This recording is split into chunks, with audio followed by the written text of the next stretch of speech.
icyo giterane rero cyari busasire iki giterane cyitwa Afrika Haguruka, uko nari narahawe yerekwa ryacyo ko niturangiza u Rwanda ruzamera nk'ida itwita Afrika kuvuka. Ni ukuvuga ngo hari amaprincipe, hari ibikorwa, hari ibintu Imana izagenda ikora hano mu Rwanda, noneho bise naho bimurikira ayandi mahanga cyangwa se ibindi bihugu muri Afrika. Aho rero niho twatangiye ngo Afrika Haguruka urabagirane. Icyo giterane cyatangiye mu 2008, kikaba ari igikorwa rero cyashishikarizaga abanyafrika ijambo rya mbere kubamenyesha ko ari igihe cyacu. Ni igihe cyacu kuko iyo usomye Bibiliya cyangwa se iyo usoma amateka usanga hari ahantu hagiye haba ibintu mu gihe runaka. Ni ukuvuga ngo Imana igenda igenderera ahantu hakabera ahandi icyitegererezo. Iyo tureba ibintu kera byatangiriye cyane mu burasirazuba bwo hagati, muri tuvuge muri Moyen-Orient, ari muri Israeli, muri Arabia, hariya hagiye haba ibintu byinshi, naho Yesu yavukiye. Hanyuma igihe runaka bwa butumwa buraza busa n'ubwibagiranye muri ibyo bice, buza mu Buraya. Mu Buraya nanone batera imbere cyane, ubutumwa buravugwa, buza kuhava bujya muri Amerika. Amerika nayo irazamuka itera imbere. Iki gihe rero cyari igihe cya Afrika. Ariko twabireba tugasanga muri Afrika icyo gihe tuyitangira iyi Afrika Haguruka hari ibibazo byinshi ubona mu by'ukuri bitatuma umuntu yabwira abantu ngo ni igihe cya Afrika guhaguruka. Ubona ibibazo byari bihari, ariko twabikoresheje mu kwizera, kuko iyo Imana ivuze ntibeshya, si umuntu wibeshye. Icyo gihe rero dutanga icyo giterane cyo kumobiliza abanyafrika, kubumvisha ko ari igihe cyacu. Ni igihe cyacu, ntitwisuzugure nubwo turimo duca mu bibazo, mu ngorane, ntitugire ikibazo. Iki ni cyo gihe cyacu. Ikindi nanone cyakurikiye ni inyigisho zikora ku bitekerezo y'abantu, kuko ikibazo kinini abantu bagira ni icy'imyumvire. Iyo ubashije gukora ku myumvire y'abantu, kuko umuntu arimo imbaraga zitangaje, biranditswe muri Bibiliya ngo umuntu ni Imana nto. Ni ukuvuga ngo umuntu ashobora kurema ibintu bikomeye iyo imyumvire ye yakingutse, iyo imitekerereze ye yahawe umuyoboro mwiza. Niyo mpamvu haba amashuri, niyo mpamvu haba guhugurwa, amaformation, niyo mpamvu haba kwegera abafite inararibonye kugira ngo bakingure imyumvire y'umuntu. Umuntu arasa rero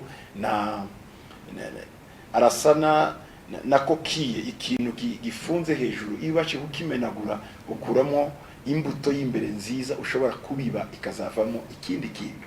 Aho rero imyumvire yacu iyo ibashije kubohoka, dukora ibintu bikomeye. Ubukene, indwara, ibibazo akenshi tibizanwa nuko abantu bari ahantu hakennye, bizanwa n'imyumvire y'abantu. Iyo imyumvire y'abantu, mindset, itabaye transforme, itakozweho, usanga mu by'ukuri umuntu akidindiye ahantu runaka. Rero dushiraho inyigisho za buri gitondo zigisha abantu guhindura imyumvire yabo. Inyigisho zijyanye n'ibice birindwi, inyigisho zijyanye n'imiryango, family, kuko icyo twita nuwayo ya societe, cyangwa se aho societe yose ikomoka ku muryango. Iyo umuryango utameze neza, nta kindi kintu kiba gihari. Izo nyigisho rero zikahaba abantu kongera kwigishwa indangagaciro z'umuryango: umugore, umugabo, umwana, urushako, kubaka. Ibyo ngibyo tubitindaho kugira ngo Afrika tubashe guhaguruka. Iyo ndangagaciro y'umuryango igomba gusubira igashirwa mu bikorwa. Ikindi namwe twaganirije ku bantu ni bijyanye n'idini. Idini ni ukuvuga ngo umuntu wese afite ibyo yemera, umuntu afite icyazi. Iyo icyo wemera cyose kiganishe ku rukundo, kiganishe ku iterambere, kiganishe ku mahoro, ariko Imana ibe centre y'ibintu byose dukora. Kuko gukora ikintu kitari mu Imana kirasa n'igiti kidafite umutima. Ushobora gukora imirimo myiza, ushobora gukora ibintu bikomeye. Iyo turi mu munara w'i Babeli, wari umunara ukomeye cyane, ariko kuko bari bakuye mu Imana, bageze ahantu birabananira. Umushinga mwiza bari bafite, imirimo myiza bari bafite ntiyacamo. Ni ukuvuga ngo Imana igomba kuba au centre y'ibintu byose dukora. Iyo udashize Imana mu bintu urimo ukora, irakureba ukubaka inzu y'amashato y'amakarto umunsi umwe, bikazahirima bigatemba ubireba, kuko ikintu cyose gikesha ubuzima mu Mana, society ikesha ubuzima mu Mana. Kwibagirwa icyo kintu rero abantu ntibagishiremo ni ikibazo. Akaba rero inyigisho zijyanye n'abakozi b'Imana n'ibijyanye n'uruhare rw'itorero n'idini mu iterambere ry'igihugu, izo nyigisho tukazigisha nazo kugira ngo abantu mu myumvire yabo babashe guhindura imitekerereze. Icya gatatu nanone dutinda kwigisha ni ikijyanye n'uburezi. Uburezi, education. Ubwo navuze famille, mvuga religion na education cyangwa se uburezi. Uburezi ni ngombwa cyane. Ni ngombwa kuko ikindi Imana yabwiye Abisirayeli, uyu munsi yo mwitegereza ubwoko bw'Abayuda bagize imyaka 2000, uretse n'indi myaka yaho y'ibihumbi 2000 bari barashwanyagwe bajyanwe Babiloni ni Perse, baje kugaruka bakiri bwa bwoko bagikora bya bindi kandi bagikomeye. Na nyuma ya Yesu bari bagize imyaka 2000 baratatanye ku isi, ejo bundi bongeye kubaka igihugu cyabo, ariko technology za mbere ku isi n'iz'Abayuda, gukomera n'ukwabo, amabanke na yabo, ibintu byose ukibaza ibyo biterwa niki. Ni ikintu bita education. Bibiliya iravuga ngo muzabibwira abana nabo babibwira abana banyu n'abuzukuru babo. Ibyo barabikomeje rero mu uburyo bwabo bw'imikorere cyangwa se uburyo bw'imyigishirize, babibwira abana babo nabo bakabwira abuzukuru babo. Ikintu cyitwa ishuri ni ikintu bashiraho cyane. Unabirebye mu buzima busanzwe cy'igihugu cya Korea mu mwaka wa 50 cyari gikenye cyane, kimeze nabi. Igihugu cya Singapore muri za 57 igihe Ghana yari mwibona independence, ministre waho wa mbere yaje kureba muri Ghana uko bitwara kugira ngo abashe nawe gukoresha amahame yabo bubake Singapore. Ariko iyo urebye uyu munsi Singapore mu bihugu bya mbere ku isi bikomeye, premier ministre waho ahembwa miliyoni imwe y'amadolari ku mwaka. Muri Amerika president wa Amerika ahembwa 400,000 ku mwaka. Nuvuga ngo Singapore irakomeye cyane, yarazamutse cyane. Izamurwa n'iki? Education. Bigishije abantu bose niveau ya literacy, mu buryo abantu bize n'abahanga, twavuga ko nta muiletre urimo, abantu bose barize. Na Korea nuko. Nukuvuga ngo rero kugira ngo igihugu nacyo gitera imbere, imyigishirize cyane iri adapte na situation murimo, kwigisha abantu bijyanye na context y'ubuzima bwanyu kazamuka. K'ibihugu za Norvège, Sweden, Denmark, Finland, Iceland, biriya ni ibihugu byagerageza gukontextualiza situation yabo, amashuri bayajyanisha n'ibyo barimo. Ubu ni ibihugu bikomeye cyane byateye imbere mu buryo budahambaye. Rero tugerageza kuganiriza abantu kubijyanye n'agaciro ka education. Iyo umuntu amaze gusobanukirwa education icyo ari cyo, abishiramo n'umwana we. Niba wowe utaragiriwe n'amahirwe yo kwiga, niba uravuga ati umwana wanjye aziga kuko hari ikintu azakora. Rero imyigishirize ni ikintu gikomeye cyane cyane. Iyo turebye imyigishirize twigishwe n'i Burayi, curriculum dufite z'i Burayi ntacyo zadufashije, kuko batwigisha kujera ibyo abandi, ntibatwigisha gucreya ibyacu. Bakwigisha kuba umu manager wa entreprise, ariko ntibakubwira uko waba nyiri entreprise. Izo nizo nyigisho zaje zigishwa n'abantu. Rero iyo dukora ku mitekerereze y'abantu, tuvuga mu bintu bijyanye na education muri izo nyigisho. Ikindi cya kane tuvuga ku kintu kijyanye na leadership. Leadership ariyo guverinoma, ariyo politike. Nta kintu cyakorwa neza ubutegetsi atari bwiza, cyangwa se ubuyobozi atari bwiza. Umuyobozi uko ameze kose, ikintu nasengera imyaka 5 kugira ngo Imana ikinsubize, umutegetsi yatanga uruhusha mu masegonda 3 bigakora. Ni ukuvuga ko rero ngiye nshobora gusenga kugira ngo Imana ikore ibitangaza, bikazafata imyaka 10 ikaintervene muri buryo butangaza. Ariko umuntu ufite signatire n'ijambo yavuze ngo igikorwe ntibinda gufata procedure ndende. Iyo turebye Nehemiya muri Bibiliya, Nehemiya yashatse kubaka iwabo, arapfuka marasenga ararira, bimufata umwanya arajena ajya mu masengesho. Ariko umunsi yabonanye umwami yamuhaye uruhushya, bubaka igikuta iminsi 52 basana Yerusalemu. Abantu bose bagerageje kumurega, basanga baramurega kuwa muhaye uruhushya, birananirana, igihugu kirubakwa mu gihe gito sekirite iragaruka. Kubera iki? Iyo umuntu ari umuyobozi akaba ayobora mu buryo bw'ubumana, kandi akayobora mu buryo bujyanye n'iyerekwa Imana ifitiye abantu, icyo gihe igihugu gitera imbere. Ibyo tubivugaho nabyo mu nyigisho za Afrika Haguruka, mu mitekerereze y'abantu. Hari abantu bumva ko kuba umupoliticiye ari ugukira, kuba umupoliticiye ari ugukomera, ariko kuba umupoliticiye ni ukuba umugaragu w'abantu, kugira ngo ubashe gusavinga gufasha inyungu z'abari abantu. Ibyo nabyo tubivugaho. Ikindi cya gatanu tuvugaho ni ubucuruzi, business. Nta gihugu nanone cyatera imbere kidafite abashoramari, kidafite abacuruzi, secteur privé idakora. Ibyo tugerageza kureba ni gute umuntu yava mu busa nawe akagera mu kintu gikomeye. Umuntu agahera ku busa kuzageza igihe azashiraho uruganda rwe. Twigisha abantu none kubijyanye n'ubucuruzi. Ubucuruzi ariko gukorwa mu buryo bw'ikimana, mu buryo bw'ubumana, divine cyangwa se godly business. Donc ibyo tubiganiraho nabyo abantu tukabibumvisha uko bashobora gukora ubwo bucuruzi mu buryo bw'ubumana. Ikindi none tuvugaho ni mu yindi sfere ya gatandatu ariyo ya media. Iyi turi kumwe namwe uyu mwanya. Itangazamakuru ni ikintu gikomeye cyane mu kubaka umugabane, mu kubaka societe, kuko abantu bemera itangazamakuru kuruta uko bemera Bibiliya cyangwa Korowani. Kuko kera umuntu yarazi ko ibyavuzwe kuri radio byose ari ukuri, umuntu yagiye kubimenya ko bimwe bitari ukuri ari ugukabya. Ariko icyo gihe cya kera umuntu yumvaga ukagira ngo iradiyo mwese mukajya ku radio kuko niho mwumvaga ko hari ukuri guhari. N'amasaha benshi twavukiye mu biturage tutagiraga amasaha, washiraga kuri radio ikakubwira isaha, bigatuma noneho uyizera cyane kuko yakubwiye naho igihe kigeze. Rero itangazamakuru ni ikintu gikomeye mu kubaka societe. Amasosiyete y'ahandi yubatswe n'itangazamakuru. Kubera iki? Itangazamakuru ryo rigenda rivuga, ryamamaza ibirimo bikorwa, abantu bakabibona n'abandi bakabyigana. Imana kugira ngo mumbabare njye muri context ya Bibiliya yohereze Yesu ku isi, yabanje kohereza abatangazamakuru. Abajournaliste nibo baje, nibo bitwa abahanuzi. Ngiye mfata abajournaliste nk'abahanuzi. Le prophète ba Yesaya, ba Yeremiya, bande bariya n'abatangazamakuru baje kwamamaza, gutegurira Yesu, ba Yohana Umubatizi. Nibibona uri mu murimo w'itangazamakuru ntugire ngo na ibintu byoroshye. No, uri umuhanuzi, uri prophète, uri muramamaza ibintu bikomeye cyane. Bibiliya iravuga ngo hahirwa ngo ibirenge by'abamamaza ubutumwa bwiza ku misozi. Ni ukuvuga ngo itangazamakuru rero tugomba kubwira abantu ese itangazamakuru mu by'ukuri rirasa gute, rimeze gute. Aho hari abantu baba expert nabo babigisha bakabaganiriza. Ariko iyo byo muri perspective y'Imana, itangazamakuru ni ikintu gikomeye cyane mu kumenyekanisha no gutegurira abantu kwinjira mu yindi faze cyangwa se mu rundi rwego. Hanyuma icyakarindwi dukoraho nicyo twita imyidagaduro, entertainment.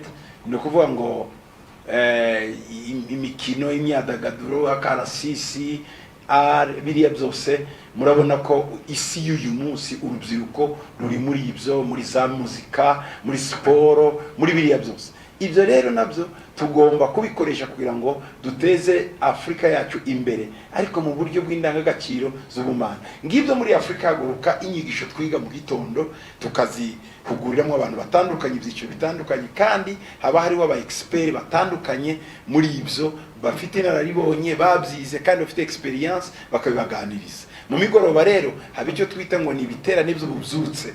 Ni ukuvuga ngo abantu baze bavuye mu mirimo, twigishwe ijambo ry'Imana, habeho ubuhamya, ibintu bikomeye abantu bagezeho, cyangwa se ubutumwa rusange bushobora kugera ku bantu benshi kugira ngo habe kwiyunga kwabo n'Imana. Afrika Haguruka rero y'uyu mwaka yo ifite intego yihariye, ni ya nshuro ya 20. Iravuga ngo Afrika hagurutsa abaramyi b'ukuri. Iri jambo abaramyi b'ukuri, true worshipers cyangwa se vrais adorateurs, ni ijambo rivuga saba ririmba, saba gira gute, none nabafite imyifatire myiza aho bakorera hose. Uwo ni umurabi. En fait, iyo ukorera abantu ubukorera Imana. Iyo ukora neza ahantu uri ubu uri umukozi w'Imana.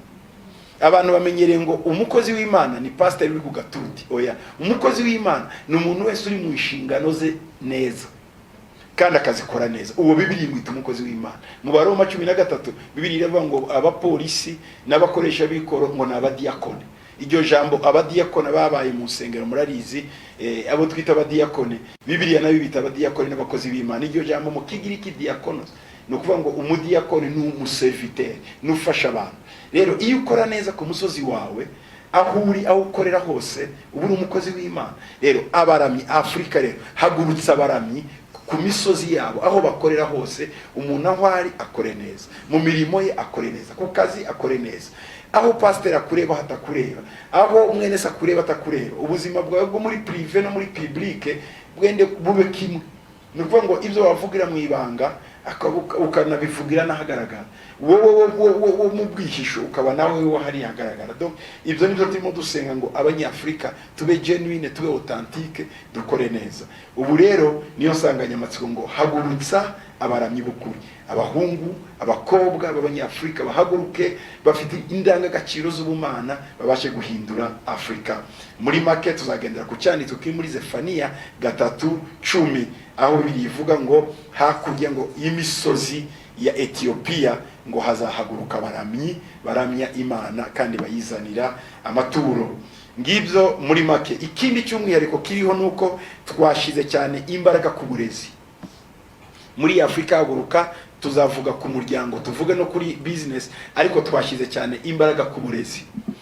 Akaba ari nayo mpamvu mu bashyitsi dufite harimo bashyitsi bakomeye bavuye hirya no hino, bakoze za research, bafite ibintu bavumbuye byinshi, amapatante menshi y'ibintu bavumbuye ku isi, bakomeye bazwi, bageze nko ku 8 bazaba baraha, bavuye mu bigo bikomeye byo muri Leta Zunze Ubumwe za Amerika, bazaganira n'abaprofeseri n'abanyeshuri cyane cyane kureba uko umuntu yaba umunyabwenge yateza uburezi imbere, ariko cyane cyane afite n'indangagaciro y'ubumana.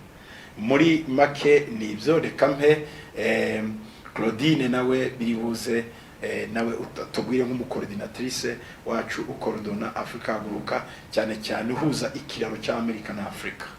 Banyita Claudine Biribuze, nkaba ntuye muri New York muri Amerika. Nkaba nkora mu kigo cyitwa Corning Incorporated. It's a global multinational company specific in technology and innovation. Hanyuma nkaba kandi ari je nshinzwe Afrika Haguruka ku mugabane wo hanze y'u Rwanda.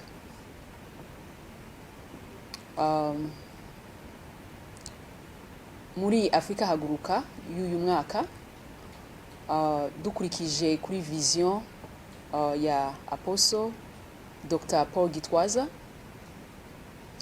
twashatse ushiraho imbaraga cyane muri education. Noneho dushobora gushakisha abantu bafite experience cyane mu bintu bitandukanye, bavumbuye, aba innovators, aba researchers, aba business leaders. Noneho bakaza kuganiriza abanyarwanda n'abatuye Afrika. Ahanini abantu bazaza n'aba innovators, ariko kandi n'aba Kristo. N'abantu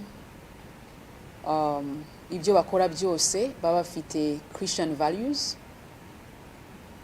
Kugira ngo utere imbere hari side zibiri umuntu aba akeneye kugira ngo ube umuntu yuzuye. Hari side imwe y'isi tubamo kugira ngo dushobore kuyibamo, hakaba na side yindi ya spiritual. Iyo rero iyo ufite izo ebyiri uba uri umuntu wuzuye. Noneho nibyo ukora kandi nabyo biba byuzuye. For example, niba wavuze yuko uyu munsi uragera hano saa 4 za mu gitondo, ugomba kugera hanga saa 4 za mu gitondo. Niba wavuze yuko uraza gusohora report saa 6, urayisohora saa 6, ntabwo isohora saa 7 cyangwa saa 8. Izo ni izo values tuzibandaho cyane. Noneho murebye nko muri Amerika usanga abantu benshi bafite values naho bataba ari abakristo, kuko ibyo ngibyo niko babatoza kuva kivuka. Noneho wakongeraho noneho ukaba umukristo, noneho bikaza birushaho bikaba byiza kuruta. So niyo mpamvu twashoboye gutumaho abo bantu, tukaba dufite abantu bazigisha ku musozi wa education abantu 8. Hari uwitwa Dr. Shandon Hart, uyu nguyu akaba afite bachelor degree muri ceramic engineering, yavanye muri Alfred University iri muri New York. Akaba afite PhD muri material science muri MIT. Uyu nguyu akaba akora nawe mu kigo nkoramo, akaba ari research scientist, akaba yaravumbuye patente 40, apublishinga patente 87. Uyu kandi nkuko nababwiye afite side imwe yo kuba ari umu scientist, akaba afite na side yindi yo kuba umu spiritual leader. Akaba afasha church, a local church, akaba ari spiritual leader w'iyo church. Hanyuma kandi akaba yaratanguje n'ishuri rihugura abantu ivuga discipleship. Hanyuma tukaba dufite n'undi yitwa Engineer Joel Schultz.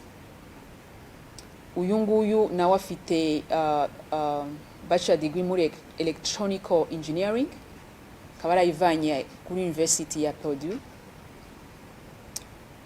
Akaba akora muri Corning, turakorana nawe, ashinzwe ibintu bya process control engineering. Akaba kandi nawe afite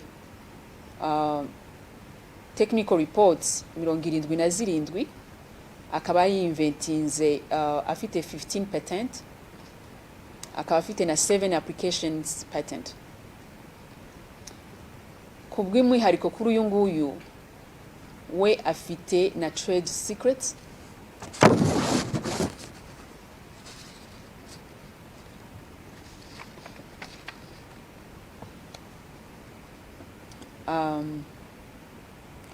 Noneho tukaba dufite n'undi yitwa Ken Hadina, akaba nawe afite impamyabushobozi ya PhD yo muri material science na engineering, yavanye muri University ya Michigan. Nawe turakorana, akaba ari akora muri research and development,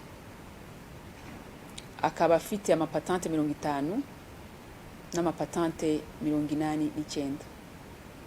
So urumva n'abantu abakoze ivumbura muri mu bice bitandukanye bijyanye na technology. N'uyu kandi nawe ni umukristo, akaba nawe azazana n'umudamu we nawe afite PhD muri material science, yavanye muri Northwestern University. Nawe kandi akaba ari umukristo. Tukaba dufite uwundi we ari muri Singapore. Nkuko twashatse kureba ukuntu twafata abantu bajyanye n'igihugu tubamo aricyo u Rwanda, icyo twakwigiraho ku bandi. Noneho dushobora kubona uyu Dr. Ben Leong. Dr. Ben Leong akaba afite PhD ya engineering, nawe yavanye muri MIT, Massachusetts Institute of Technology. Uyu nguyu akaba ari umwarimu wa computer science muri National University of Singapore. Akaba kandi ari ashinzwe technology muri Ministeri ya Education muri Singapore. nawe kandi n'umukristo. Ukurikiraho n'umutware wanjye ni engineer Eric Biribuze, nawe akora muri Corning Incorporated, akaba we ashinzwe business automotive glass solutions division. Ibingibi ni nkuko nababwiye ikigo dukoramo ni ikigo cya technology, we akaba ashinzwe technology yo gushira mu mamodoka, mu ma windshield. Akaba yarabonye igihembo muri umwaka ushize cya Black Engineer of the Year muri Amerika. Nawe akaba ari umukristo.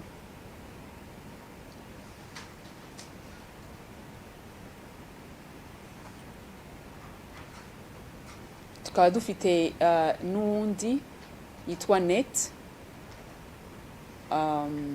Talisna, we ava muri Arizona, ava muri University ya Grand Canyon University. We akaba afite specialization muri mental and behavior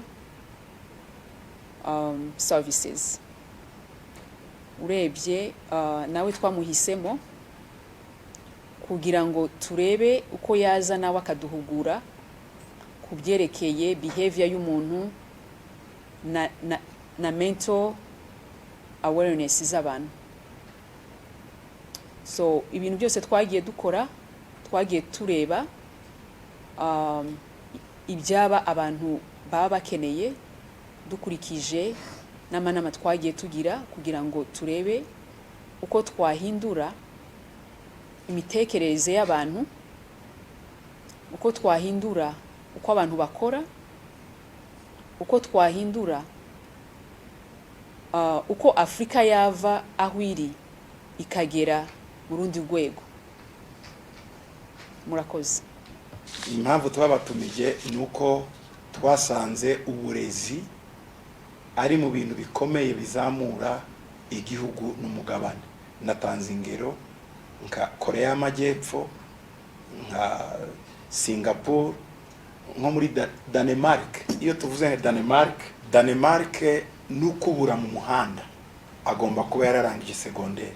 Gukubura mu muhanda muri Denmark ni ukuvuga ngo ntushobora abandi ibihugu gutera imbere mu by'ukuri umutima n'uburezi.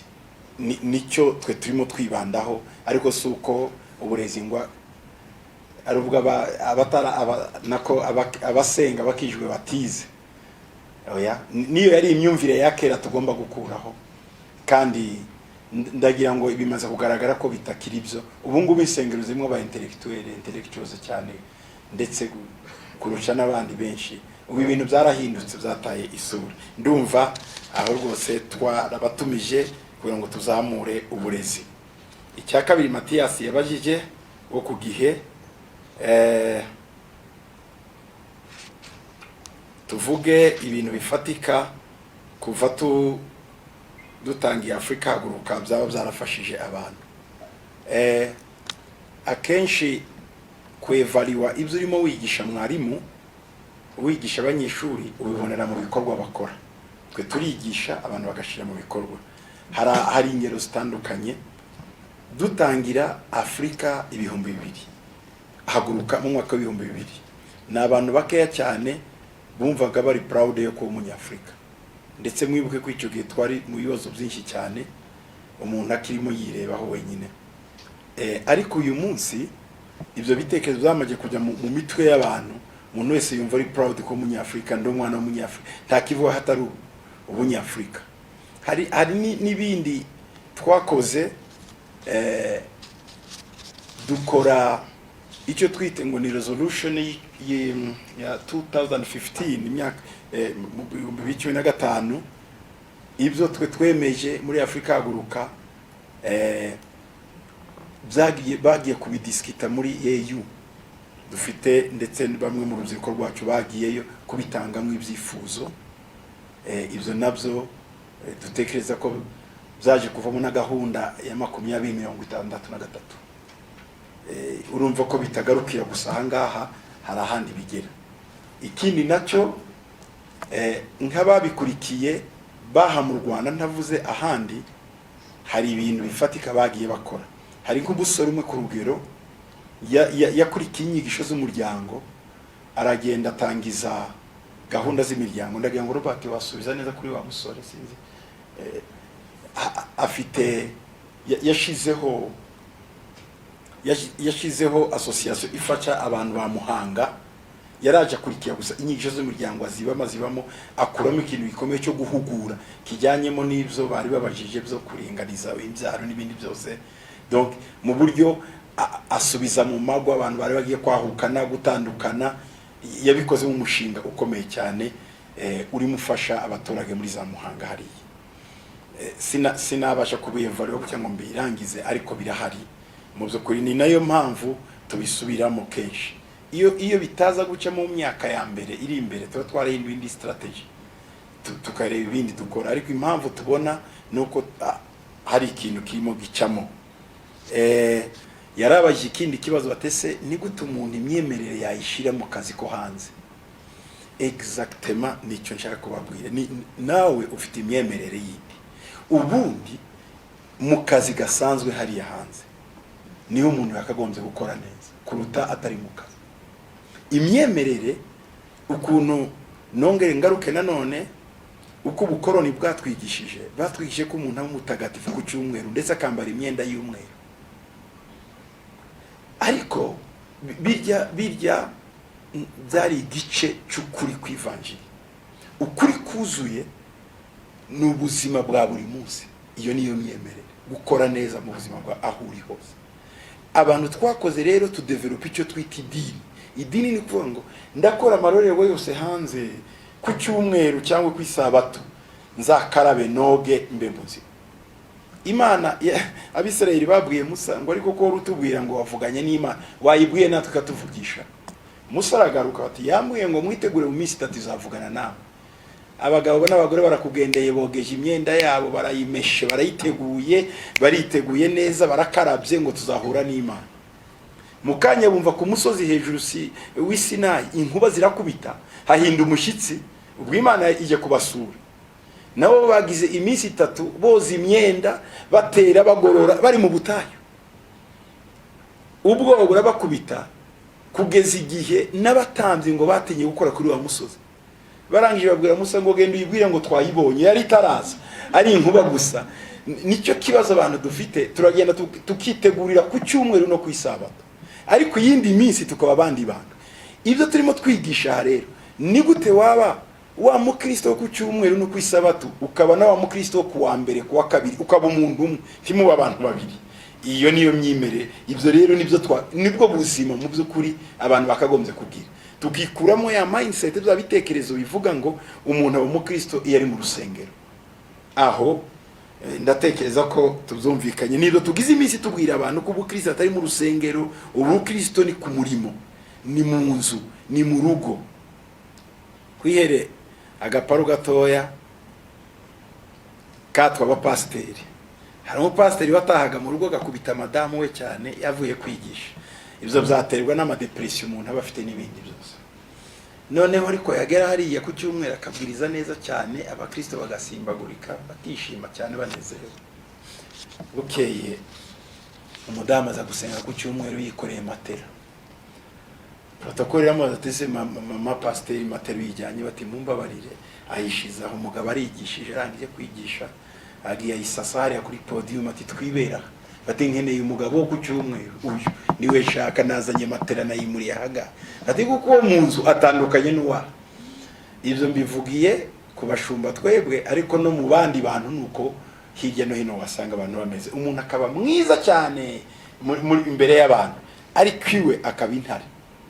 Rero ubuzima ibyo tuba twigisha ni ukuba wa wundi mwiza hose, aho tukureba tutakureba, aho abantu bakubona batakurebye nibyo. Ibyo rero birashoboka iyo umuntu yabyigishijwe kandi umuntu akumva ko ubukristo atari ku cyumweru gusa. Ibyo nibyo byadufasha. Hari ubabajije nawe bo kuri Royal FM Levi batese umwihariko wabaye muri myaka twigisha kwitangazamakuru niki tuba twarabonye byabaye. Birahari myinshi cyane turabibona. Igihe twatangiye iki giterane malheureusement abanyamakuru icyo gihe bari bahari sibo uyu munsi bamwe nkirimo mbona ndabona bakeya gusa ariko abicyo gihe benshi ndagira ngo bararitayarinze cyangwa se bagiye mu bindi.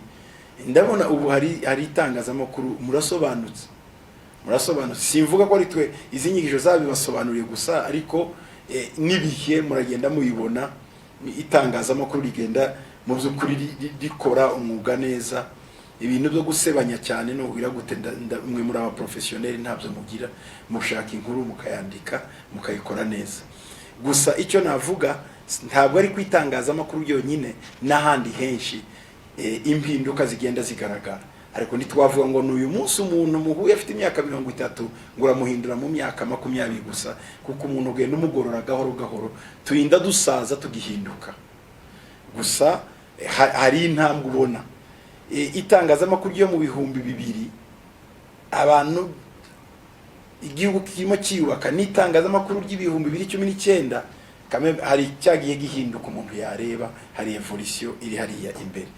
Ndumva hari cyabaye, ahubwo niwe wabimfashije kuko uri umunyamakuru kambwe ati hari ibyo twabonye.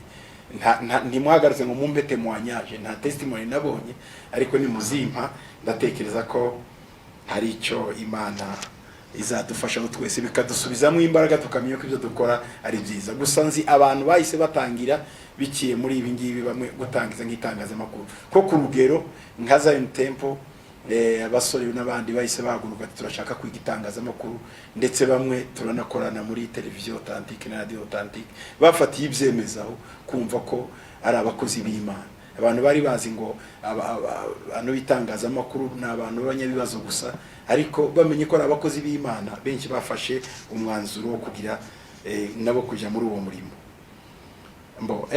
Dorothy nawe yashimye, yarazi ko ari umuhanuzi gusa, nawe yabimenye ko ari we.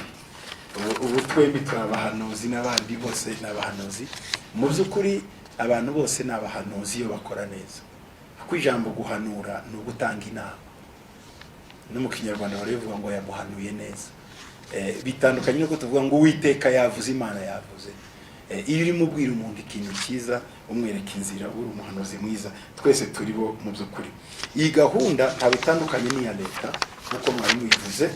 Nibyo twe icyo dukora ni ukongera gushiraho undi munyu bindi birungo kugira ngo twese dufatanyirize hamwe. Ariko mu by'ukuri iyo usanga urareba bidatandukanye na gahunda ya leta yo gufasha mu by'ukuri abaturage, gufasha abantu gutera imbere. Rero hari aho yarambajije kubijyanye no kuboneza urubyaro nka kimwe cyatuma uburezi bwacu buba bwiza. Batese urabitekerezaho iki kuboneza urubyaro? Kuboneza urubyaro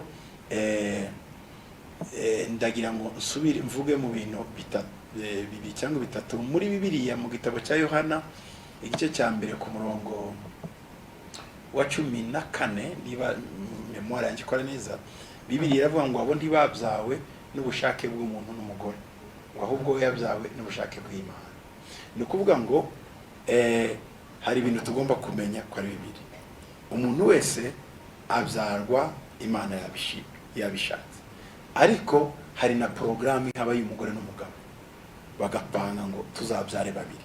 Ibyo nabyo Imana irabyemera kuko na Bibiliya irabivuga ngo hari ababyarwa muri gahunda y'umugore n'umugabo, n'abandi babyarwa n'Imana. Ariko hakaba ikindi gihe cy'umwihariko umudamu ashobora kwifungisha, ariko bigaca kuri za sterile na bya bindi akabyara uwo mwana baje uko Imana nyine yabigennye birenze gahunda yabo. Twebwe rero nk'abakozi b'Imana, ngewe ku giti cyanjye gitwaza, simvugira abandi, simvugira andi matorero, ngewe nemera ko kuringaniza urubyaro ari ibyangombwa. Kuringaniza urubyaro ni ibyangombwa. Gusa hari ikintu gitoya tubasaba bagende bareba abaganga barebe ibyo bambara ibyo babashiramo ko biri compatible n'imibiri yabo. Hari igihe bashobora kuguha ibintu bikaguteza ibindi bibazo, side effect cyangwa se les effets secondaires. Uganira n'umuganga aho ngaho n'ibyo abaganga baganira nabo. Ikindi kintu nanone twirinda mu mboneza rubyaro, iyo mugiye kuboneza urubyaro icyo umumama yambara cyangwa se umugabo, ko mvuge cyane umumama, cica yambuto, kuko hari amasteri amwe nuko ngo irareka umugabo n'umugore igi ryamara kuba ribaye noneho ikayikrashinga ikica ryaki. Ibyo ntitubiyankuraje, ariko ibindi byo kwirinda ikindi cyatuma uboneza urubyaro nta kibazo, ibyo turabiyankuraje kandi ku giti cyanjye ngewe mbifashamo abantu nkabankuraje, ntaho mu byo kwingiye mbona bitaniye n'imyizerere. Gusa abantu baracyafite nyine ya mindset bya bitekerezo kumva ko ugomba kureka ukabyara kugeza Yesu agarutse.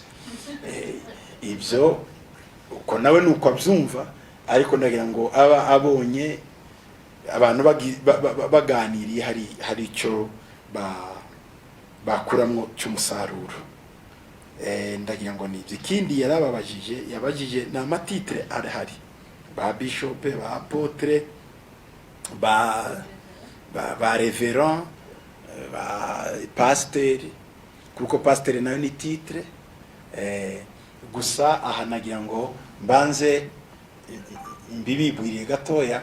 Muri Bibiliya mu Efeso 4:11 Bibiliya ivuga abayoboye urusengero amatitre 5. Rero sa amatitre ni ministeri n'imirimo bakora. Iravuga ngo bamwe bahawe kuba intumwa. Intumwa ni apotre, abandi bahabwa kuba abahanuzi, les prophètes, abandi bahabwa kuba bavuga butumwa, evangeliste, abandi bahabwa kuba abapasteri nibo bungeri, abandi bahabwa kuba abigisha. Abako ari 5 rero mubona nibo bubatse itorero. Tugize rero imyaka 2000 n'igihe abakoloni baje bazanye gusa inkingi zibiri. Inkingi ya pasteri n'umuvuga butumwa. Nta kuntu uri umumama, bamama bakera batekaga ku mashyiga 3, ntibashobora gushira inkono yawe ku mashyiga 2. Itorero ryubakiye ku mashyiga 5: intumwa, umuhanuzi, umuvuga butumwa, umwungeri n'umwigisha. Rero itorero ryagize imyaka myinshi ritari balanced, donc riri muri déséquilibre, kubera ko umuntu umwe wenyine witwa pasteri niwe wakoraga ibyo bintu. Rero byatumye itorero rigenda rigwa mu makosa menshi, rigira ibibazo byinshi cyane. Ibyo bibazo byabaye nuko wasanga ibintu byose biri kuri pasteri, ntagire intumwa bakorana, ntagire umuhanuzi, ntagire iki. Iyo mureba izi ntoki ikoresha zose ziri ku kuboko kumwe, ariko zirakorana, tuzita ukuboko ariko n'eshanu. Iyo tubigereranya rero tugereranya igikumwe n'intumwa. Intumwa ubundi ni igikumwe. Igikumwe gifasha izindi ntoki zose, nticyakora ukwabyo cyonyine, gifasha izindi ntoki. Nicyo apotre akora. Apotre washinga amatorero akashira abapasteri, none akagenda bafasha. Nta mu apotre utagira amatorero yashinze. Ikintu ugomba kuba ufite amatorero no kureba babandi. Umuhanuzi nawe ni urutoki. Murabizi ko ari rwo rutoki dukoresha iyo turimo ducyaha. Ti wowe no. Uru rero bwo akazi kago no gucyaha. Nturubaza ibindi. Uyu ni umuhanuzi. Umuhanuzi araza mu rusengero agacyaha, yarangiza akigendera. Ariko agafashanya nande n'umu apotre. Hari igihe amubwira ati wacyashye cyane, ariko ongera wankuraje, uzana ka message kankuraje.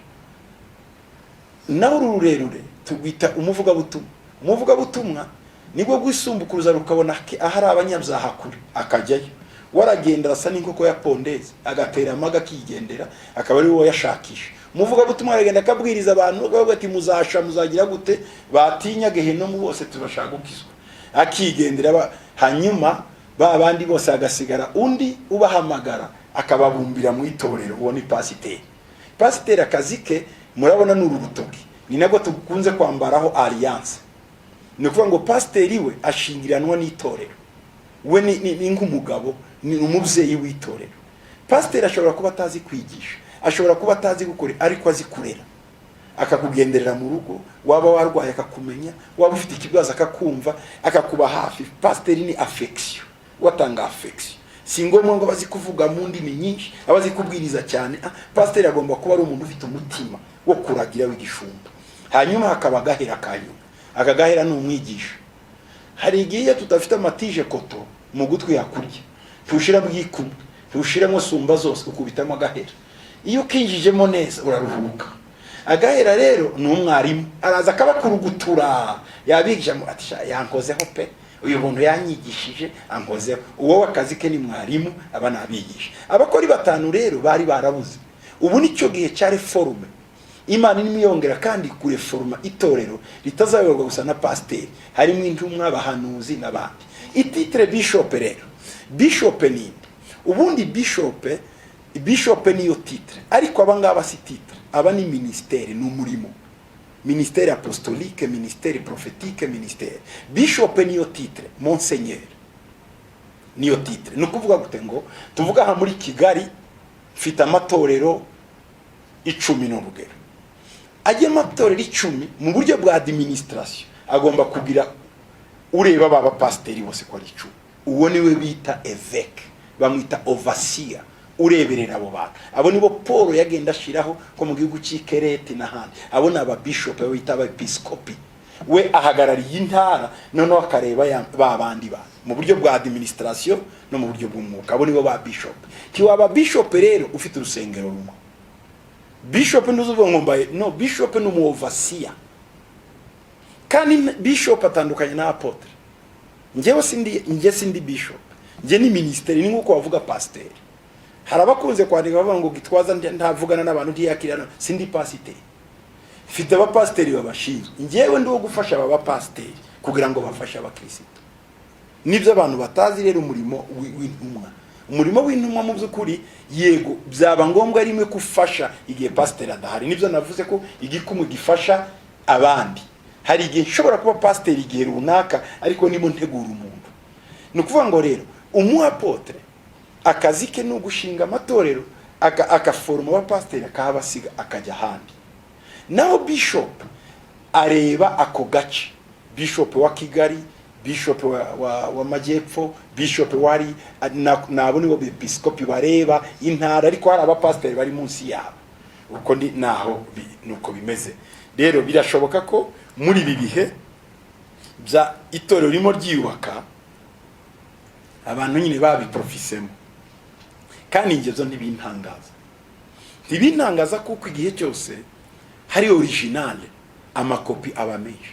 Original bimwe uzarebe diplome bagoye muri kaminuza nimwe, ariko ushobora gufotora 1000 ugahabana. Igihe cyose uzasanga mo original atari nyinshi, ariko udufotokopi ari twishi. Kandi izo twayubaziza ni principe yoshizeho photocopy, photocopieze. Hiwoshizeho photocopieze nta kundi bimera. No mu mirimo haba amaduplicata, no mu kazi ukoramo usanga bakwigana kandi atari wowe. Usanga bashaka kuvuga nkawe kandi atari we. Uri copy original, ariko umuntu agashaka gukorora nkawe no gukorora. Umuntu agashaka kugenda nkawe. Ubwo abarimo ni photocopy yawe ariko si wowe. Abo bantu turabagira nabo. Ntituzabasanga gusa mu itorero, tuzabasanga no mu zindi nzego zose. Muri ibi bihe rero abo barahari. N'igihe cya Yesu bari, igihe cya Yesu hari ba Yesu nk'ijana. Yaragendaga umwe yaraje aramuga ati ngewe bati nanjye ndimo ndakora nk'ibyawe.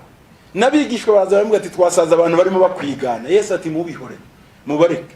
Abo baba igihe cya Paul arimo avuga ubutumwa, nabo barahaguruka ngo nabo ni ba Paul. Daimon ubwayo ni yababajije ngo Paul turamuzi, Yesu turamuzi. Mu bundi buryo ama original turayazi. Mwebwe muri bandi muri original. Donc icyo cya kuvuga nuko abo ntibazabura. Hari aba bishop bukuri, hari n'aba bishop batarabukuri, hari aba apotre bukuri, hari n'aba apotre batarabukuri.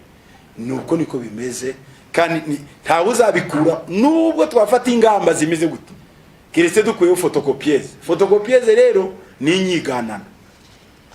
Okay, ndagira ngo narisubije ku bya Dorothy. Okay.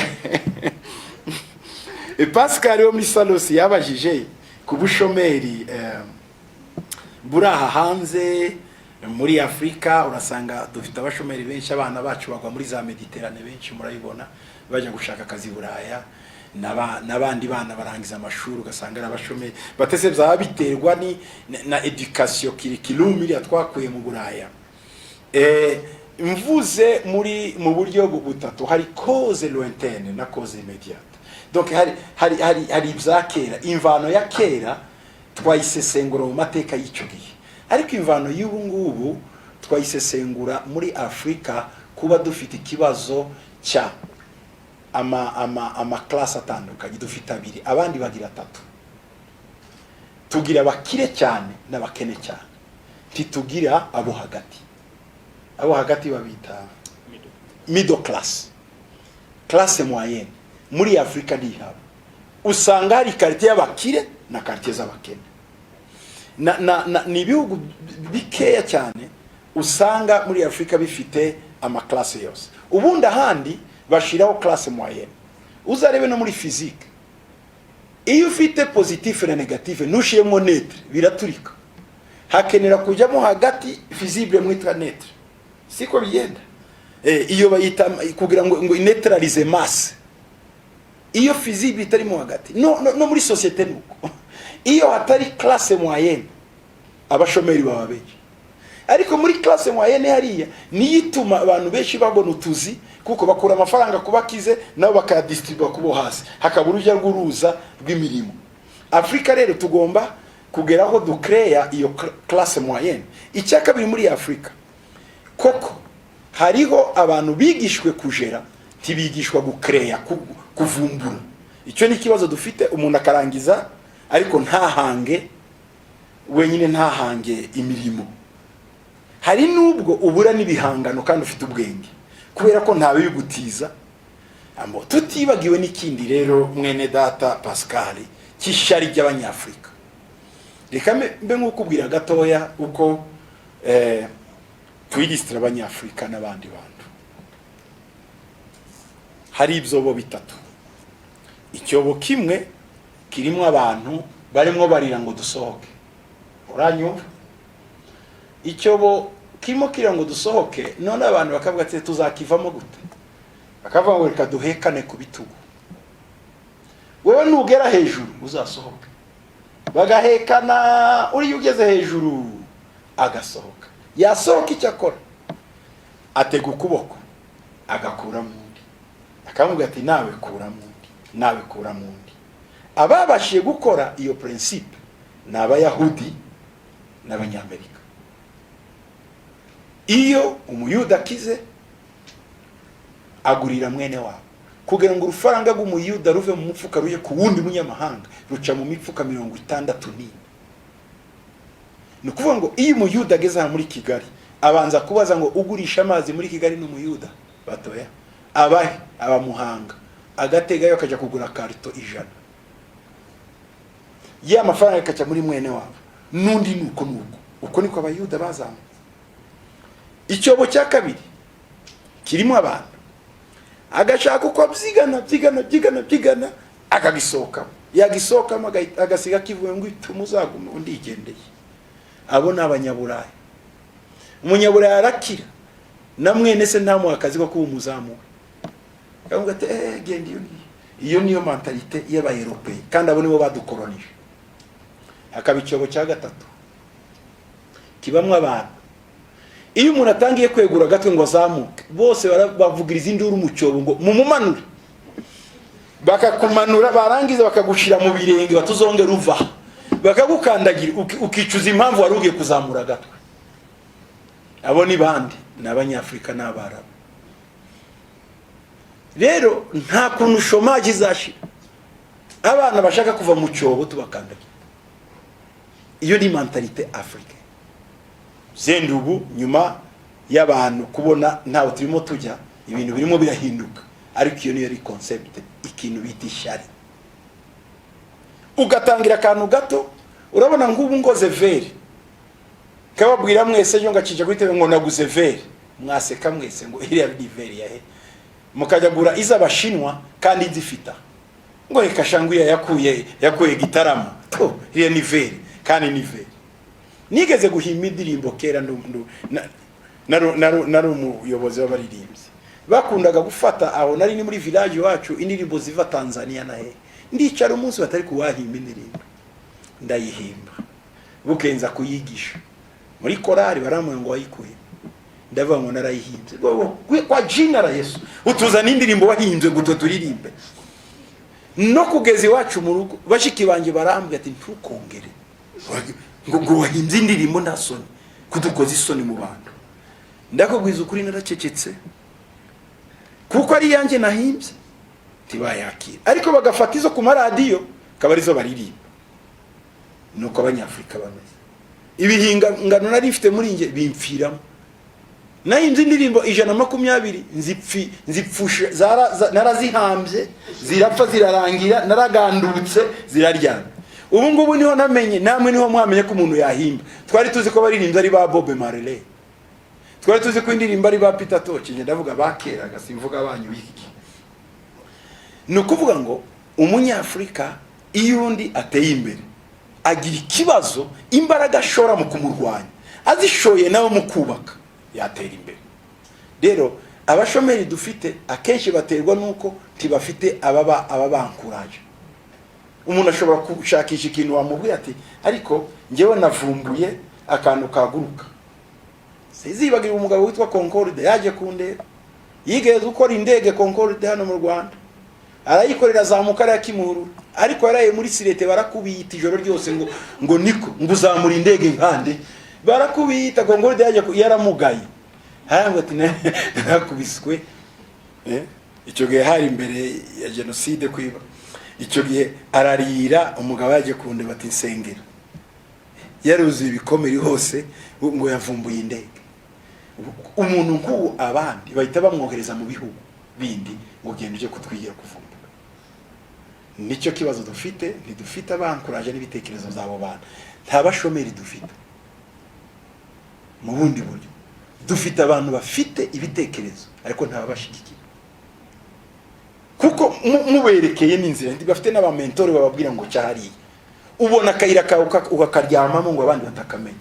Ubungi yahepfo kagura ibitunguru kwijana nkabigurisha ari 1000, mwese nabavuga ngo bivuye Dubai. Akusha uhambwiye aho byangurira ngo mbivani Dar es Salaam kandi ara kubera iki ntushaka ngo abandi babimenye. Iyo ubonye akayira urakaziba nawe cyo kakazagupfana, ariko iyo mufatikanyije ibintu bicaba. Ahantu hose abantu bateye imbere barafatanyaga. Dufasha abana b'abasore b'abashomeri nk'ijana bagafatanya ubwabo, bakareba abagabo bafite amafaranga batatu dufite ibitekerezo wowe dufinance. Nuko nguko za Silicon Valley zikora.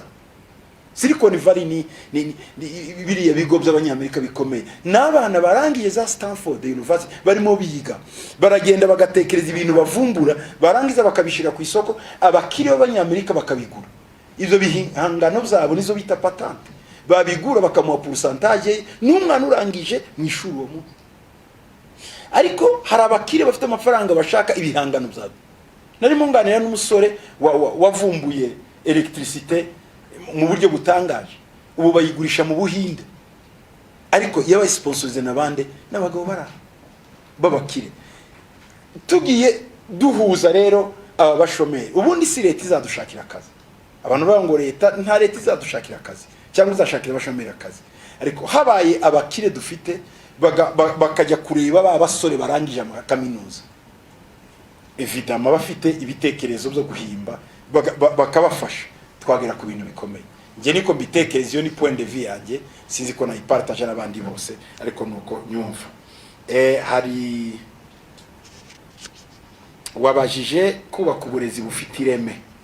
Hajya no kuvuga gute ngo munyesplike neza abantu kubaka uburezi bufite ireme, quality education. Thank you very much. Kubaka uburezi bufite ireme, iyo ni program iriho koko, ariko nyine hari inzira. Ntabwo ari generation ya mbere izayubaka education.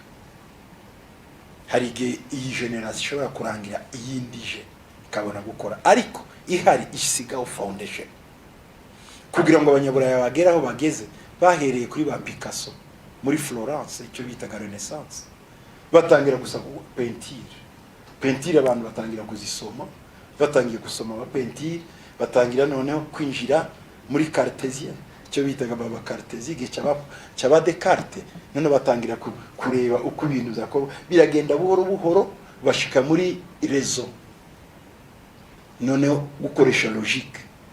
Ntibyabaye uwo munsi, ariko bagiye babisasira kugeza igihe uburaya buri uyu munsi.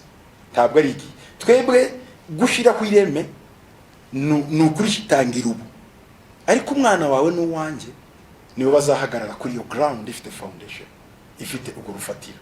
Gusa iyo urimo utegura abantu, urimo utegura iyerekwa ry'ejo, ntiwireba wewe, ureba imyaka 10 iri imbere, ureba imyaka myinshi iri imbere. Nigeze kujya mu Budage muri 1999, banjyana mu musozi ihambura, bajya kunyereka ibiryo bihunitse mu musozi bishobora kugaburira Ubudage imyaka 50 intambara yongeye ko badahaha hanze. Ndabaza se bifite imyaka ingana gute kugira ngo bitaba expire? Bambwira ko ubuhanga bakoresheje ibyo biryo byageze imyaka 50 bitarabo. Abo ntibareba bo kurya uyu munsi, barareba imyaka 50 iri imbere. Nibyo bita ama strategie plus stratégique z'imyaka iri imbere. Dushira ku ireme mu uburezi bwa mbere buruta ikindi, ntabwo ari science, ni conscience.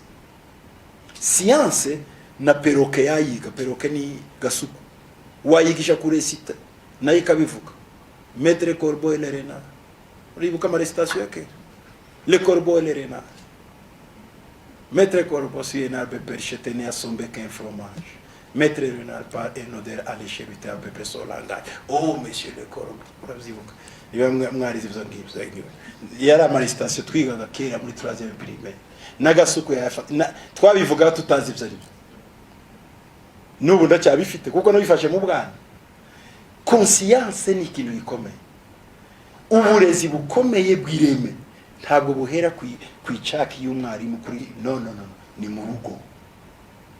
Mu rugo umubyeyi ukigisha umwana kwambara neza, gusokoza neza, akiri uwawe, ukamwigisha kubaha abandi. Ajya hariya gusa gufata science ariko afite conscience. Muri ubwo nibyo yavugaga umubyeyi hari yavugaga ko no mwiringaniza ry'urubyaro ni hariya mu rugo, ni ya famille. Hanyuma icya kabiri, mbere yuko umwana yakagombye kujya hariya mu ishuri, yakagombye guca mu itorero mu idini, akamenya Imana, agakunda Imana, agakunda mugenzi we. Iyo umwana agiye rero mu ishuri ajyamo yuzuye, naho twe turagenda tugafeedinga umutwe, tukagaburira umutwe, titugaburira umutima. Niyo mpamvu usanga umuntu yarize afite PhD ni ikaramu ukagira ngo yibye guhindura imibare, kwiba PhD ariko yiba ukagira ubwo, kubera afite science, afite kongerizeri inyuma, ariko ntafite kongera gukiranuka mu mutima. Ni ukuvuga ngo uburezi bufite ireme buhera muri famille no mu itorero, tukabajyana hariya tukabaha amatiere. Ngibyo muri make. Murakoze. Hari ikibazo cyabajijwe na Giselle wo muri Flash TV, avuga ati abagiye kuza nabaje muri tourism, nabaje gutembera, cyangwa nabaje kubita bakagenda. Hanyuma babajije kandi kubyerekeye budget.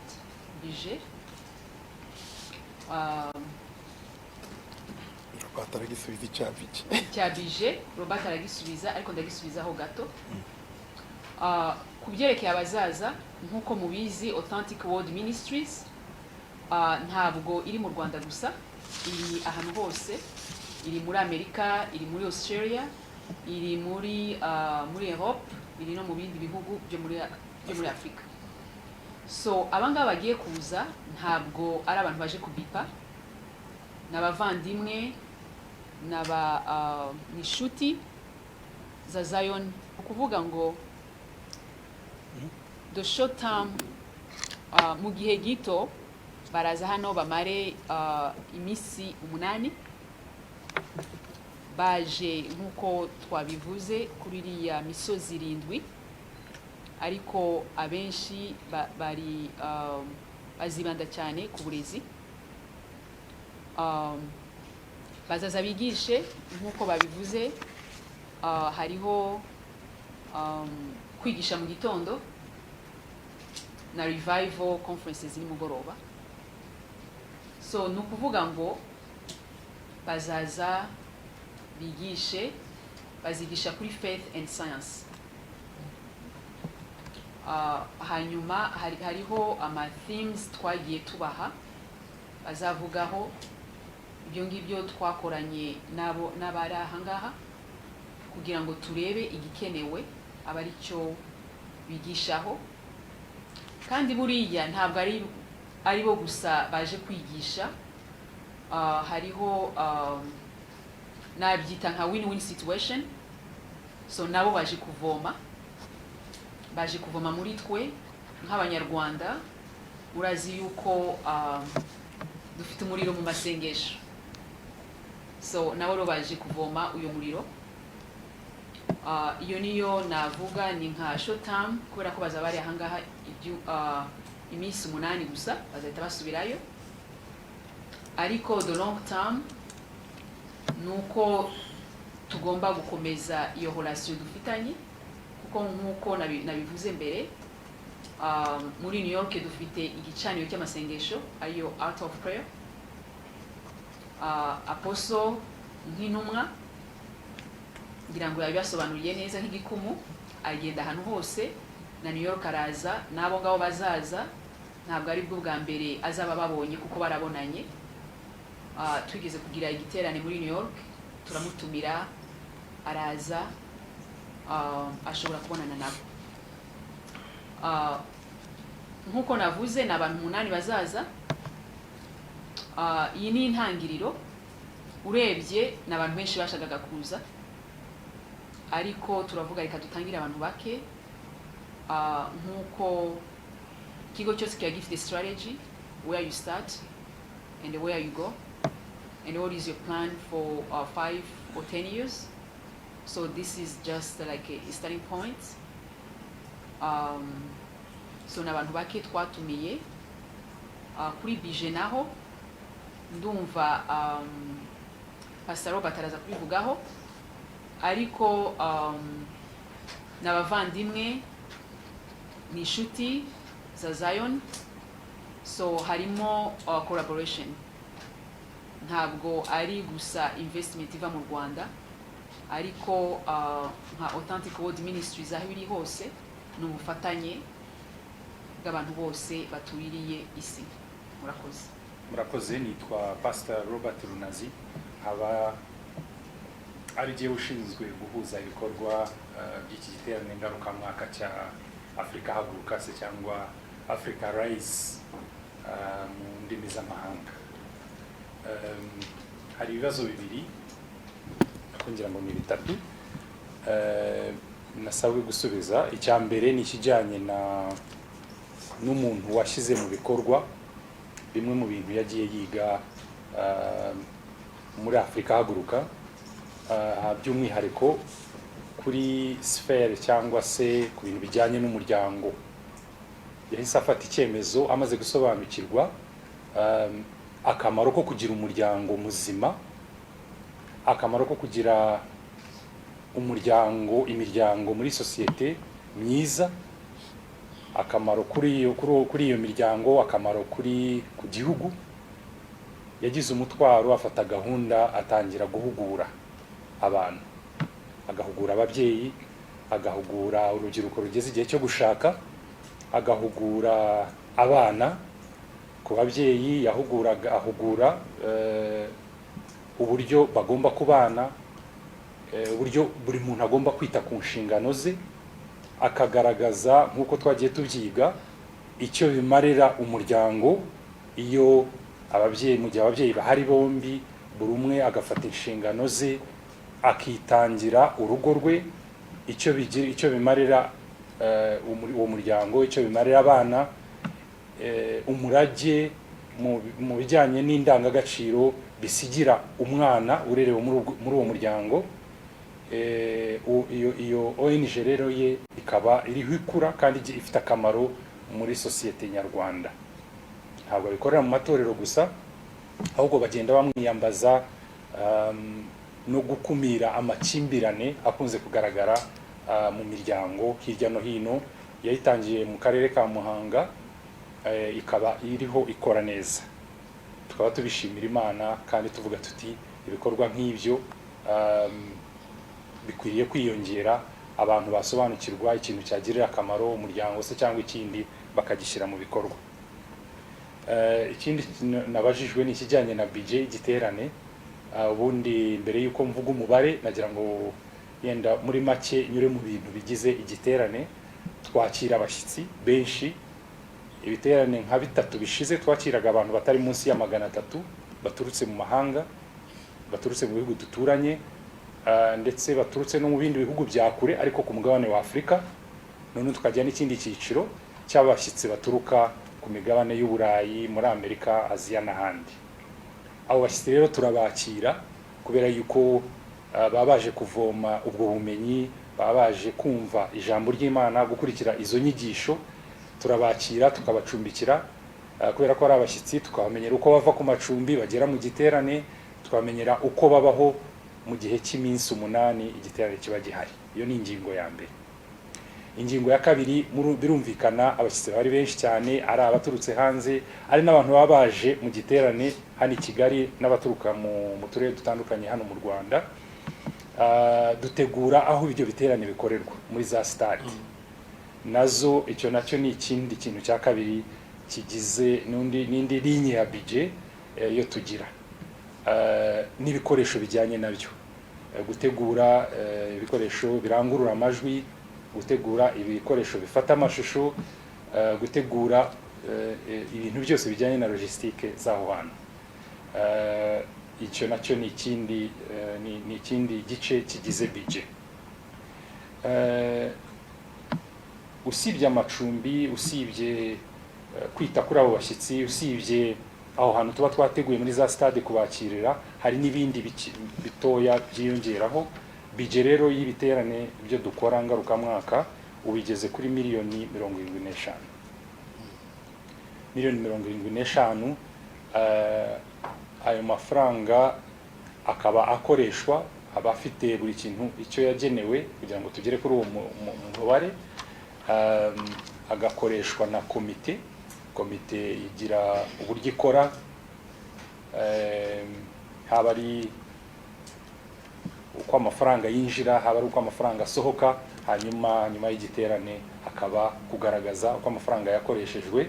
Haba igihe dusaguye, hakaba n'igihe ibiciro cyangwa ibintu byo dukoze birenza kuri uwo mubare wa budget nababwiye, ariko hakarengaho makeya. Umuntu yavuga ko moyenne cyangwa se average ari nkayo miliyoni 75. Icya gatatu ngira ngo cyo Madame Claudine yavuzeho ni ikijyanye n'abashyitsi. Mu by'ukuri ngo akanyoni kataguruka ntikamenya iyo bweze, ariko twese ntabwo twashobora gusohoka ngo tujye mu mahanga tujye kurahura y'ubwenge. Rero umushumba mukuru w'itorero rya Zion Temple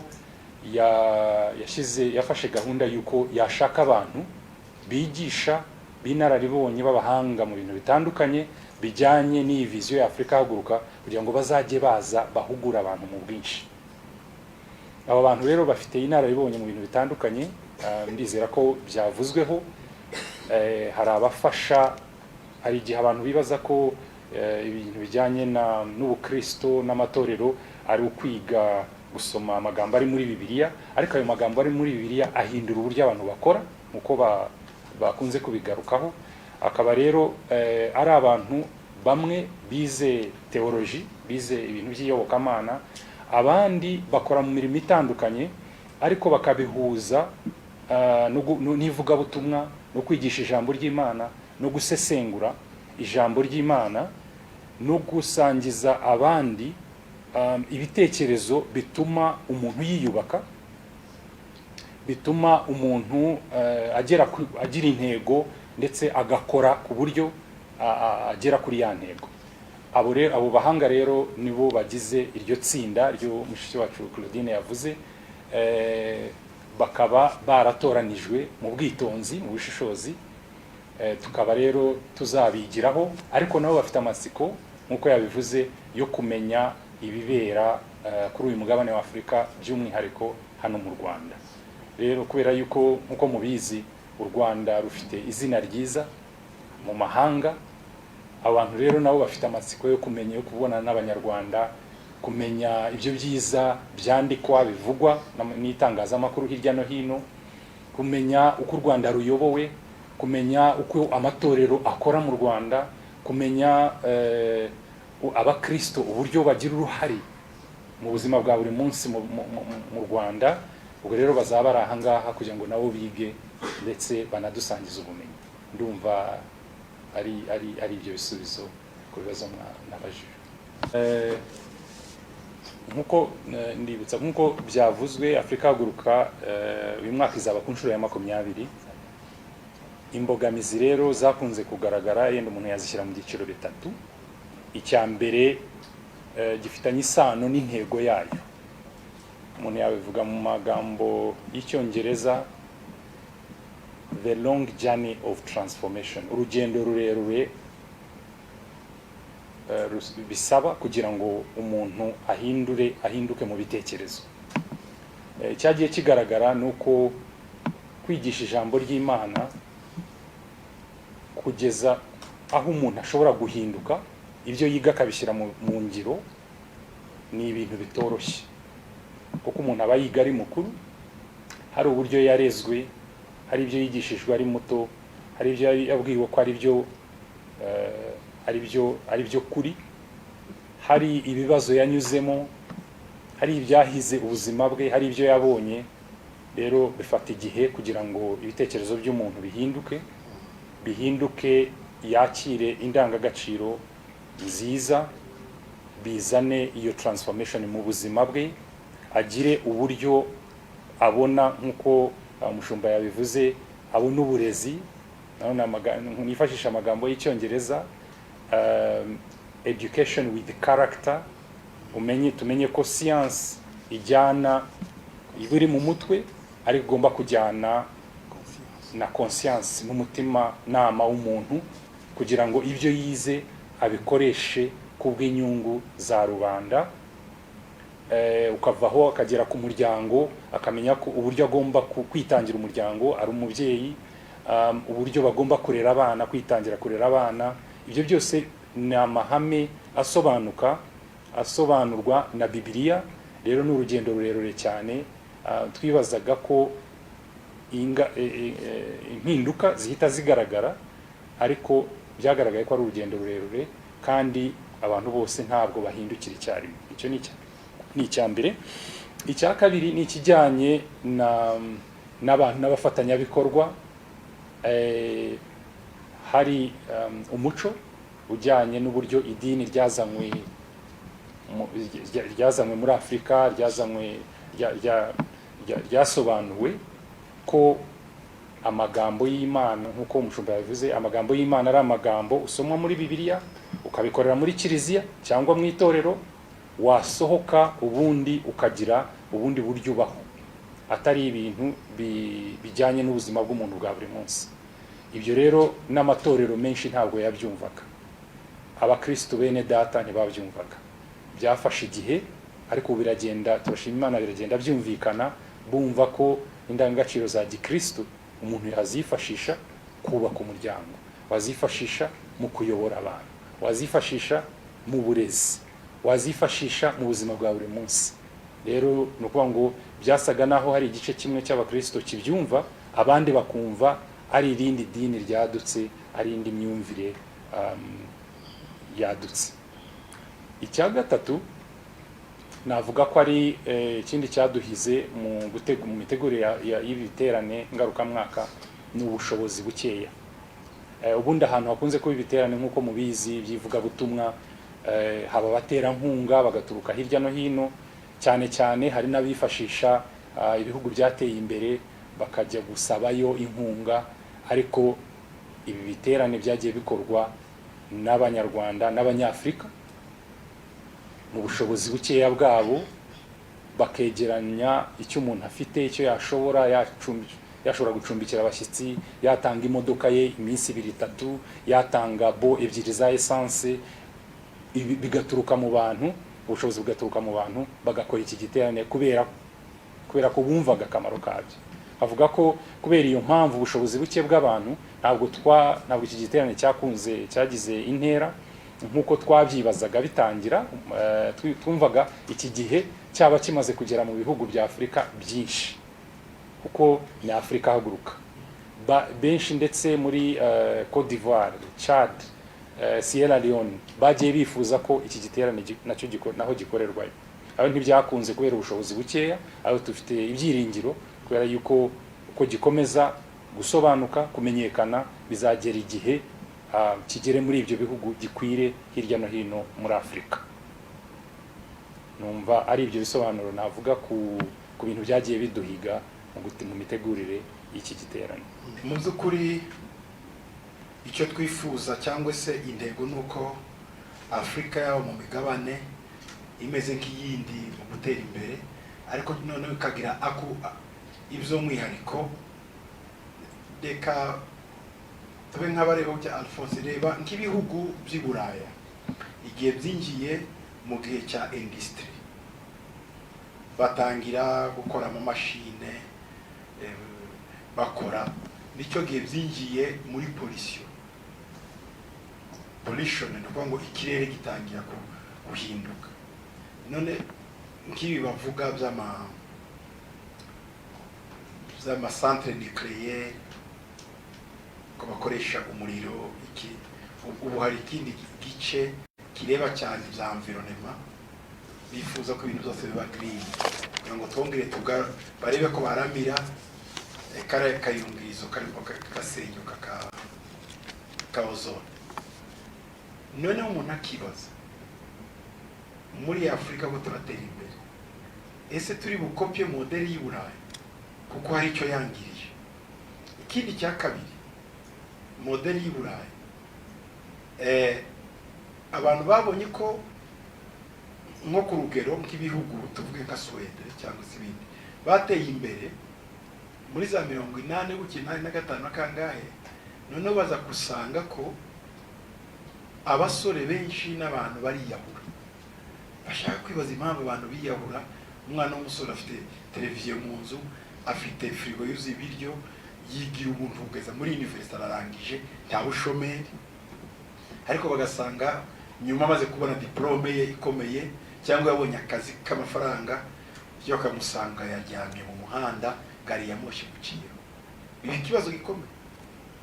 Baribaza se ko dukemuye ikibazo cy'inzara, dukemuye ikibazo cy'intambara, kuko biriya bihugu byakoze agreement yo kutazongera kurwana. Niba nk'intambara ya hagati y'Ubufaransa n'Ubwongereza yagize imyaka 100 cyangwa se mu Budage, bakemura ikibazo cyari gikomeye. Hari ibintu bitatu ubundi: hari ikibazo cy'inzara, ikibazo cy'indwara, n'ikibazo cy'intambara. Ibyo hose muri Bibiliya bigenda bivugwa no mu bitabo by'abahanuzi, ngo muzicwa n'inzara cyangwa n'inkota cyangwa na mugiga. Donc ibyo ni ibintu ko ari bitatu bigaragara. Ibyo bibazo iyo birebye mu bihugu biteye imbere barabikemuye, ntawe ukibaza ngo aragiki. Ibyo niyo mpamvu usanga amafilime yabo, industry ya filime ijyamo abantu benshi, imyidagaduro, barashaka babasetsa, agatanga amafaranga menshi bakazana umukomedi.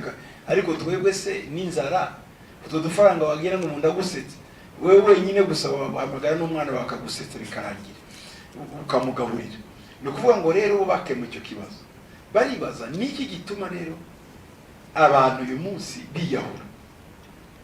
Icyo ni ikibazo batarabonera igisubizo, ariko gihari cyangwa se barakiboneye muri ko ntibashobora kucyemera. Ni ikibazo kijyanye na development, nanone kandi itari mu bumana, kuko Imana niyo ituma imitima yacu inyurwa ku bindi byose uba wabonye mu yindi nzira.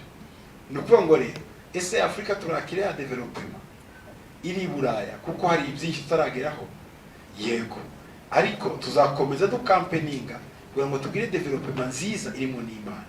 So uyu munsi twabirangiza, n'abandi bazabisigarana kugeza tubonye Afurika yacu ibaye nka paradisi, ibaye nziza, aho atari ikibazo cy'intambara, inzara n'indwara, kandi noneho n'abantu bacu bemera basenga. Ikindi warubajije, wavuze ku gitabo cya Aloyizi Musenyeri Bigirumwami. Icyo gitabo wavuze sinagisomye, nasomye igitabo cye cy'imiziro n'imiziririzo, icyo nicyo nasomye, icyo ngicyo sinagisomye. Gusa waruvuze ngo Ryangombe ko bamuraguzaga, hajye no kumuraguza, ko bamugishaga inama, kandi twaba twaravuye kuri Ryangombe aho bakuriyeho kirazira, kiliziya ikayikuraho, tukagira ibibazo byatugejeje no kuri jenoside. Ese mu by'ukuri byaba bimeze gute? Ndagira ngo nizo bashatse kubazaho. Sinzi, ndagusubiza mu buryo okay, uri umunyamakuru nyine, reka ngusubize mu buryo bw'ikinyamakuru cyangwa se mu buryo gusa. Icyo nzi nuko kuba abantu barimuye Ryangombe atari byo byazanye intambara.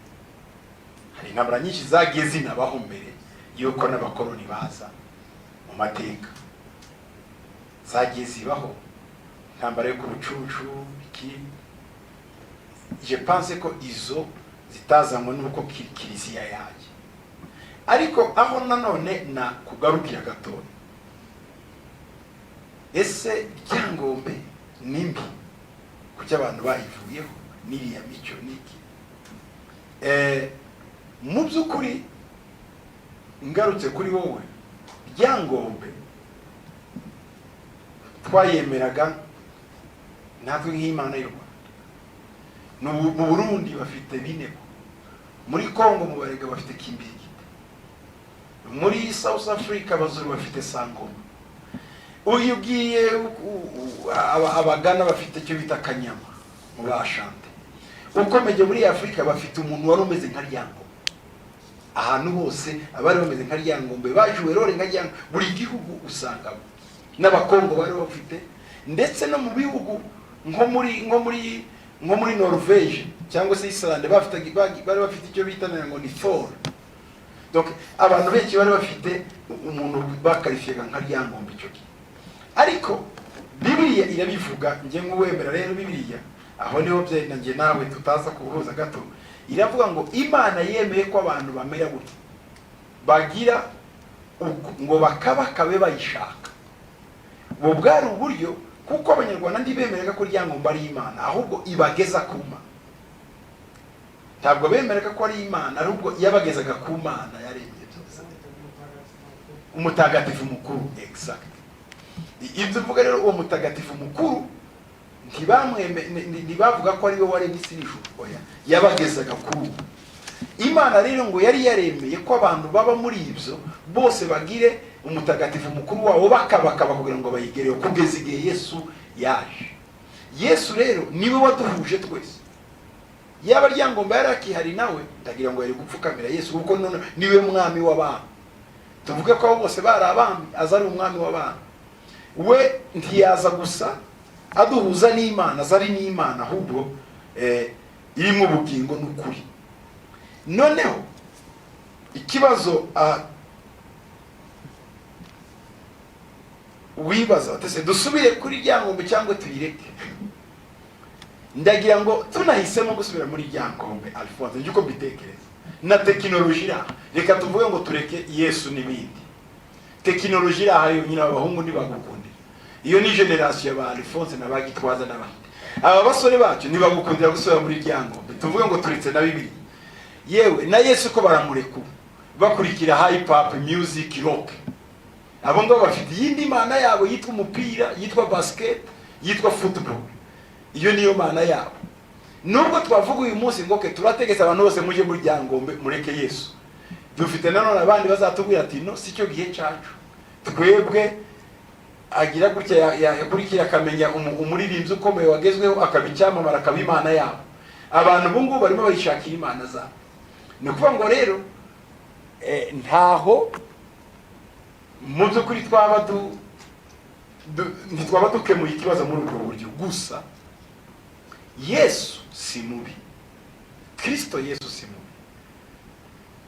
Reka mvuge buri abakristo bamwe nibo bamurepresence nabi, bamwerekana nabi, ariko Yesu Kristo ntabwo ari mubi, kuko Yesu ndiye yafashe umupanga muri iyi yumbo y'icyuma. Yesu ndiye yabwiye abantu ngo mwicane, ahubwo yarabwiye ngo kunda mugenzi wawe kuko wikunda. Yarabwiye ngo babarana n'ubabana, birana n'urire. Ahubwo abantu bananiwe gukurikiza inyigisho ze, kandi bakomeza byenda bamwe twiyita iryo zina ry'abakristo. Mu buryo rero ikibazo n'ukuri si Yesu, ikibazo ahubwo nabo bakurikira Yesu ntibakora ibye. Nitwavuga ngo rero n'uyu munsi ibyo nari ngubwiye byangombe barayikurikira, ariko ndibyatumye intambara itaba. Iyo wumva abantu bitwa abanyamurenge, igice kimwe cyahunze ku ntambara y'urucucu, kabanyabyinshi n'abandi barambuka bahunze, bari bahunze iki bagiye Kongo, bari bahunze intambara yari. No kuvuga ngo icyo gihe si Yesu, ni umutima w'umuntu, kandi sina ryangombe nayo, sinayo bavuye ngo bicane, kuko ryangombe yari ifite amahame yayo nayo. Ni umuntu ku giti cye. Icyo dushinzwe rero twebwe no kwigisha umuntu akaba umuntu, akaba muzima, agakunda mugenzi we kuko yikunda. Byenda bambaza batese idini rya ryangombe ni ribi, turite turireke. Twabonye Yesu Kristo, ndumva twakurikiza amahame meza abanyarwanda bari bafite imico myiza, ariko tukagerekaho Yesu nk'umucunguzi wacu. Nibyo navuga mu ncamake.